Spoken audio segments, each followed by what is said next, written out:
my name is Nicole. And I'm Hello, my name is Nicole. And I'm Misha, and we're with Común. Hello. Listen for my help.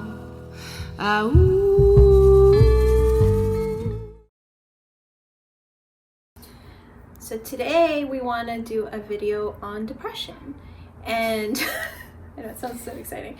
It's hard to get excited about depression, guys, but I am a little bit excited because I want to do maybe a little bit of demystifying around depression. I think it's a word that gets thrown around a lot in our everyday vocabulary, like I'm feeling depressed, I'm feeling, so and so is depressed, or you're so depressing, and we say these words always. Of course, it's kind of negative because you're not feeling the best, but also I think we overuse it, and sometimes we have a right to be sad. If you do know that you have clinical depression, or you have a really strong feeling that you do, yes, seek help, but also know that depression is not something that defines your life.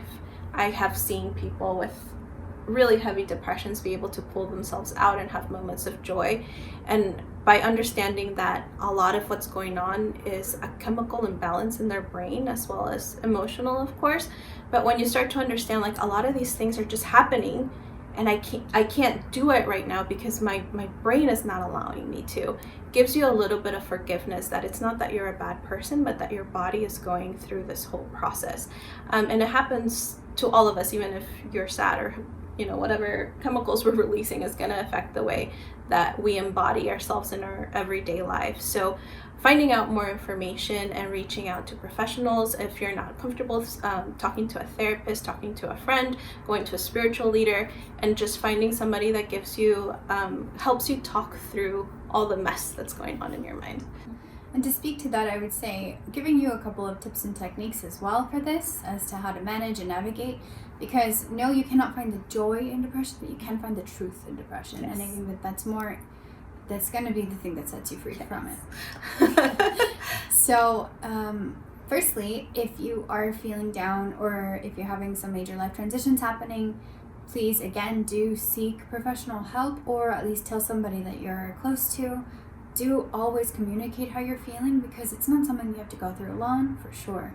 One of the major practices that I do when I have dealt with depression, I've dealt with all of the things, all of the range of emotions. We all have. It's just a human thing. So if you've never felt depressed, yes, that's not true. Like, of course you felt depressed. And one of the major aspects of feeling depressed for me is that it brings me really close to what I know I can do. So for example, I call myself a writer. I studied writing and I went to grad school for it. Even in my saddest and lowest and darkest times, the thing that brought me solace was writing. And I can write whether I'm happy, sad, anxious, mad, anything. And that's how I know it truly is something that brings me truth and light to myself. So in the times of beginning my journey of meditation, I would really seek truth in what I was experiencing. So kind of going into yourself in a place of meditation, just being really honest with the feelings that you're feeling and really letting yourself feel the feelings, right? My sister all the time says, I don't feel my feelings. I know I need to feel my feelings. But the truth is that each feeling is almost like a navigator towards the thing that's under it.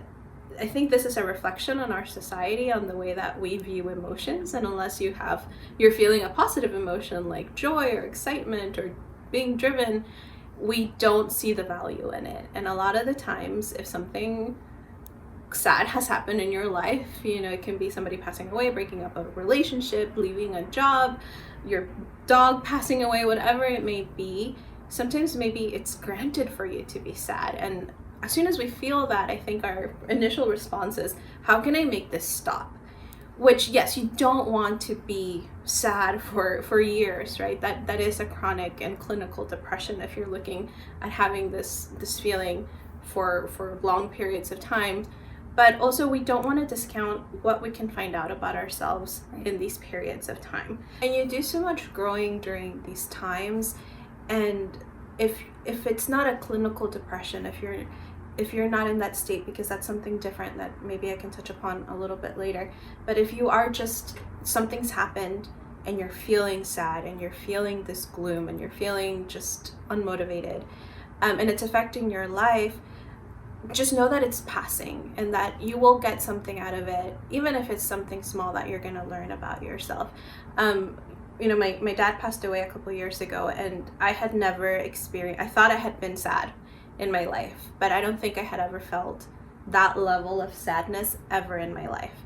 And it took a long time, and it wasn't just grieving, because yes, you're grieving, but also there's this sadness of like, what didn't I experience with this person? And like little parts of your life start to be like, oh, this is something I would have shared with my dad. And then that moment, maybe I hadn't been sad all day, all of a sudden I was very, very sad. And I learned to do things for myself that kind of pulled me out of that. Not because I wanted to not feel the sadness, but because I had been in that sadness for so long that it was unhealthy for me. I'm definitely an introvert. And so being in spaces of sadness for me means a lot of isolation. Yeah. And as much as when I'm in a good state, like when I'm feeling healthy and good, I will actually want to be alone, but it's a very different kind of alone than when I was isolated and sad and alone. And I worked with that. You know, I was not ready to see people. I was not ready to engage with others, but you know, cleaning my space, rearranging stuff, making things feel like my own, petting my dog, like these little things that I had control of that brought me joy. All of a sudden doing all these little things, you know, painting here and there, drawing here and there, it helped me transform my space. All of a sudden I was like, oh, I have all these paintings, like I can put them up. Or like, this is where my dad used to sit, but I don't really need that chair anymore. You know, let me take it out. Let me get myself another chair. Little things that seem silly at the time, or for me actually at the time, it was a lot of effort to do those things, ended up paying off, because when they all accumulated into one thing, I felt like I could begin a new chapter in my life. To speak to like changing your space or doing little things energetically to switch up like what you're living in and what you're experiencing every day. I speak to that energetically by saying, when you are in an emotion that is so heavy that it's transformative, it's actually telling you, listen, you need to go through me. You need to give the respect or the honor that I am now here present, and you're going to experience this because it's going to bring you to a new phase of yourself. And when you're able to do things like change up your space or create new energy around yourself, like even taking new routes, like driving a new way to work, or you know, reminiscing, you know, like, okay, I did this, but now I'm ready to take a new road, or ready to do this new tiny little new thing that's going to bring me a different sense of who I am.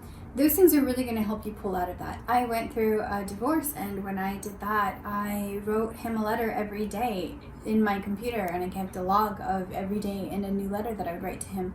And they really helped me release all of the things that I was processing, especially the depression and the anger, and like stages of grief specifically. You're going to go through different stages. Of course, I still get sad about my dad passing away, or moments that I will not share with him, but I also know that there's other people I can share it with, and I still do share it with him. I talk to him all the time, and finding that kind of like solace in yourself, and that you can do this with anything. You know, if you lost a job, you lost a friend, a boyfriend, and you're missing that person, maybe you know it's unhealthy for you to reach out and talk to them, right? But you journal it, you talk to them. Yeah. And the idea behind depression is that it's sort of like a pool of heaviness, of weight, right? You think about it like if it was the ocean, it would be vast, and sometimes we can get so lost in those feelings, thoughts, and emotions. Mm-hmm. And what I have learned to do, and what we tell people to do, is just funnel a little bit of light, a little bit of progression, a little bit of motivation in that. Whether it be tiny little steps or a lot, you're always going to be able to come out of that state because you're able to process it, but you're also sort of trickling in a new sense of self into that state. Yeah. And that's going to help you grow a lot. And also in that thought, also giving yourself a bit of compassion during these times.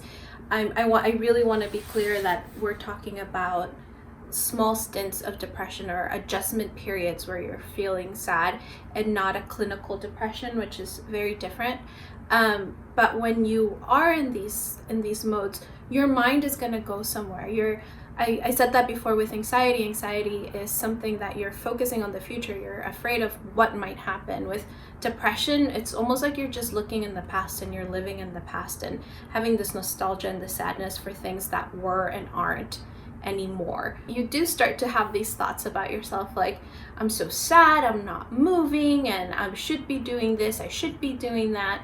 And all of a sudden, all these shoulds pile on top of you, putting more water in your cup, and you just can't move. It's just too much, and feeling unmotivated is just part of being sad and feeling depressed. And giving yourself, like you were saying, like funneling through those sad ideas and sad emotions and being sad of different things in your life, funneling those through instead of just having this overwhelming feeling of sadness, and identifying like, what am I sad about right now, and figuring out what those triggers are. Like, you know what, I'm sad right now because at this time I actually would have been texting with so and so, and now that we're broken up, like I'm not getting this good morning text, or like, and that made me feel bad, and so I ate this cookie and now I feel worse. So it can look a myriad of ways.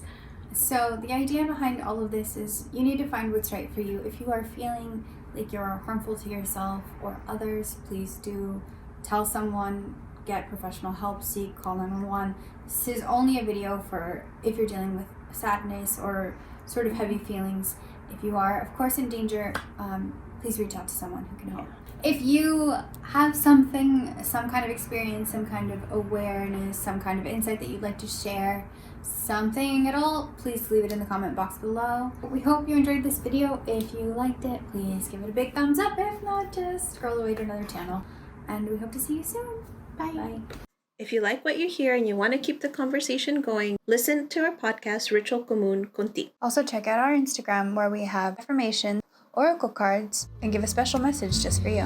Make sure to check out our website, ritualcomún.com. Inhala, Exhala. Inhala. Exhala.